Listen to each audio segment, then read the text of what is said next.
সালাতে দোয়া কবুল হয়। সালাতে দোয়া কবুলের 3 জায়গা। একটা হচ্ছে তাকবীরে তাহরিমার পরে আমরা সানা পড়ি না, আমরা তো একটা পড়ি। আল্লাহর হাবিব সুন্নাহ এবং নফল নামাজে আরো পড়তেন সানা, ওই দোয়া কবুল হয়। 2 নম্বর জায়গা সালাতে সেজদায় পড়ে দোয়া করলে কবুল হয়। আকরাবু মা ইয়াকুনুল আবদু মির রাব্বিহি ওয়া হুয়া সাজিদ ফাকসিরু ফীহি দুআ।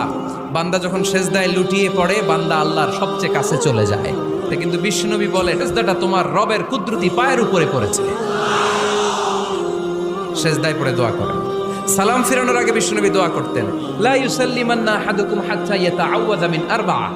আল্লাহর হাবিব বললেন 4 জিনিস থেকে পানাহ না আছে আমার কোন উম্মত যেন সালাম না ফিরায়। তারা যেন পড়ে আল্লাহুম্মা ইন্নী আউযু বিকা মিন আযাবিল কবর, আউযু বিকা মিন আযাবি জাহান্নাম, আউযু বিকা মিন ফিতনাতিল মাহইয়া ওয়াল মামাত, আউযু বিকা মিন ফিতনাতিল মাসিহিদ দাজ্জাল।